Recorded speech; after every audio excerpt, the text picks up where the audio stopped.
Assalamualaikum warahmatullahi wabarakatuh. Okay, first of all, let me introduce myself. My name is Afifa Azram Damayanti. My name is 210321110086.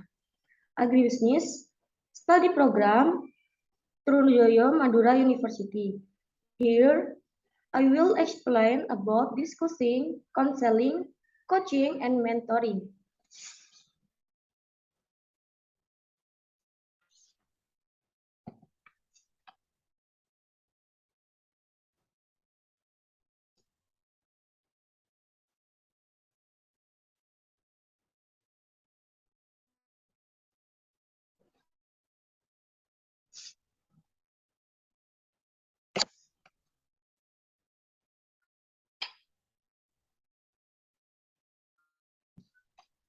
Good for the first discussion. Counseling. This approach is used to improve the mental and physiological development of a person's life, raise awareness to overcome difficulties in the past, and help to be able to start life and take new steps. Number one, starting from a problem. Number two, the counselor process will try to find the root of the existing problem. Number three, the counseling process will be oriented toward things in the past, causes of problems that arise.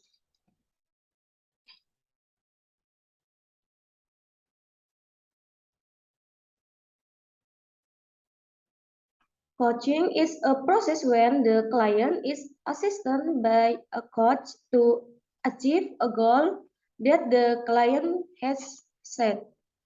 Number one, starting from the goals or things you want. Number two,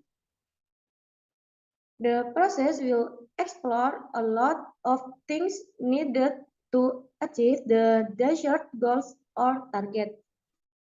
Number three, the process will invite a lot of things to be achieved in the future by moving a little into the past to take the experience or resource need to achieve the desired goals.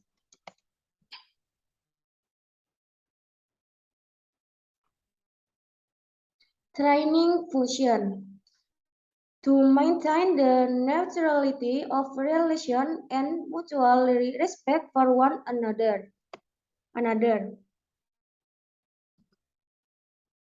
Number two, to stimulate, provoke, inspire client talks in finding answers and solutions from their own means, as well as maximizing their personal and professional potential.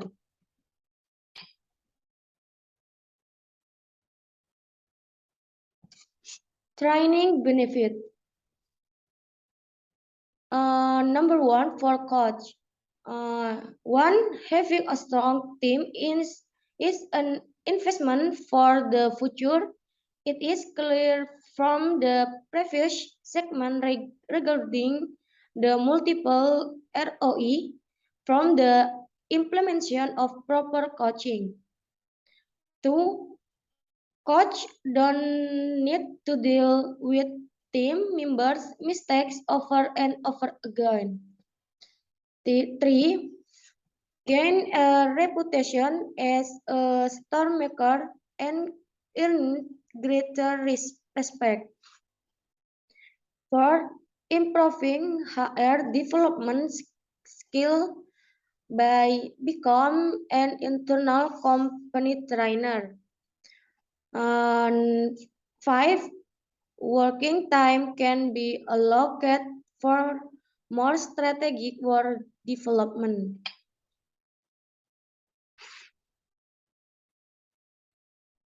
For client, one, generation independence, motivation, and commitment in completing tasks.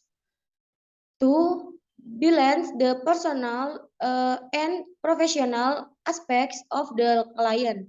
Three, encourage client awareness and self-reflection. 4. Train client skill in making decisions. 5. Increase satisfaction with client performance achievement. 6. Develop clients' personal competence.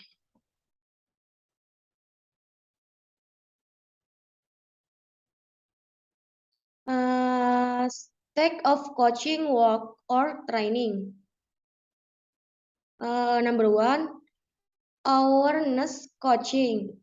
Challenge on way of thinking so that one can caution ways of being conscious and unconscious and interacting with the world without a goal.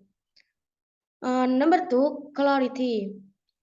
Individuals can name and define real problems by focusing on one part at a time and separating thoughts from feelings. Number 3, choice. Coaching allows one to limit beliefs and explore possibility for change because coach create, create new neural connection that promote new ways of thinking and behaving. For action, a person can commit to a plan or exercise to improve their way of thinking and behaving. It supports the way of life he wants.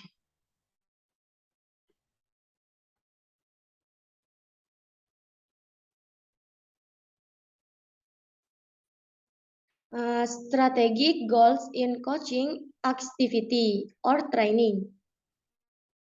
Number 1, leadership development.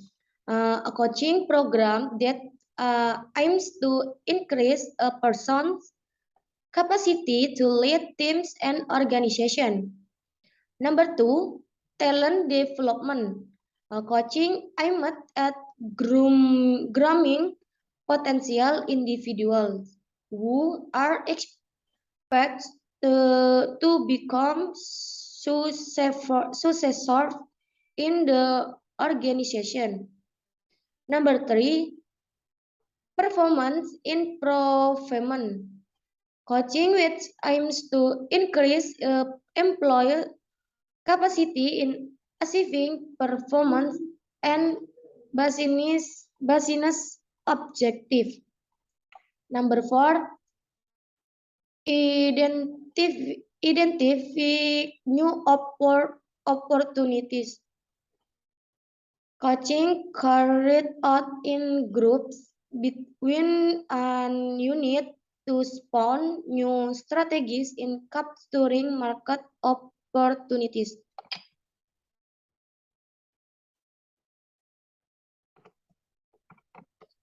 The key to successful training.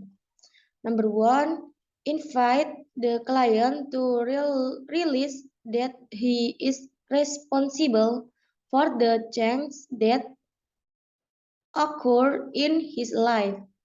Number 2, invite clients to think actively to find alternative solution to problems and cause the best for them. Number 3, get ideas, insight, creativity, even innovative solution. Number 4, foster client confidence and positive attitude. Number 5, raising client awareness to take action. Number 6, improve performance when the awareness of doing this action is greater.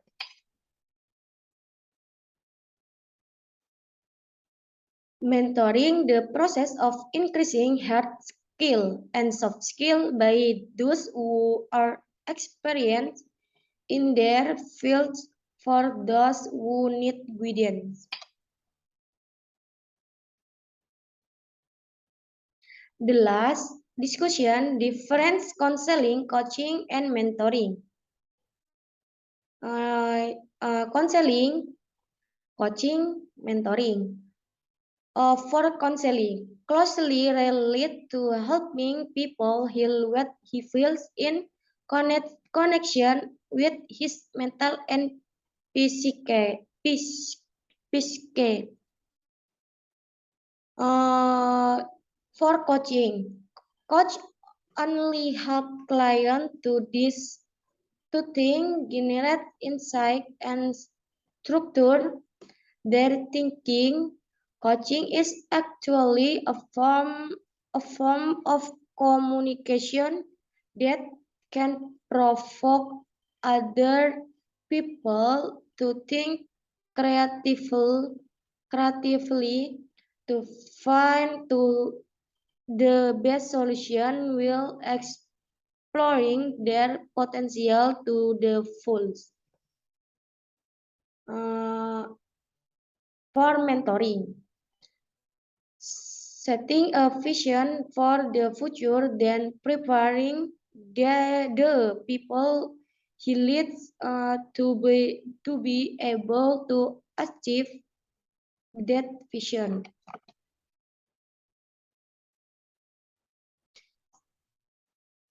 Thank you.